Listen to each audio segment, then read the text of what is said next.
ఇవాళ పలుకూరు ఉంది. పలుకూరులో ఎందరో ఆ ఊర్లో లేకుండా పోయారు. మన ఒక ఆయన పలుకూరులో, బొల్లాపల్లి మండలం పలుకూరులో అరుగు మీద కొనుక్కున్నాడంట. ఆయన ప్రెసిడెంట్, సెకండ్ ట్రిప్ ప్రెసిడెంట్ అయ్యాడు. అది గతంలో ఉన్న ప్రెసిడెంట్ అడుగులో పోయినాక ఇతను అయితే మీరే తీసుకోండి అని వాళ్ళకే ఇచ్చాడు. అరుగు మీద పొనుకుంటే రాత్రిపూట వెళ్ళి నువ్వు అరుగు మీద పొనుకుంది ఎందుకురా అని అక్కడ పోయి చంద్రకాల్లో తీసుకొని కొట్టడం మొదలుపెట్టారు.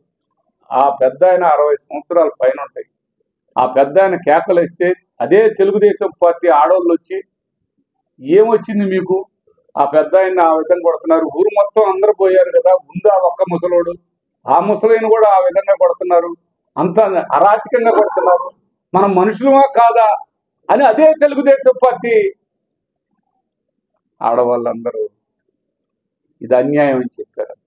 ఆయన వచ్చి అయ్యా నేను కూడా ఈ ఊరు వదిలిపెట్టిపోతున్నానయ్యా అని చెప్తే నాకు కూడా కళ్ళమ్మ నీళ్ళు తిరిగి, ఇది ఇంత అన్యాయమా, ఇంత అరాచకమా, దీన్ని కనీసం ఇక్కడ ఉన్న శాసనసభ్యుడు అది తప్పు అని చెప్పలేవా?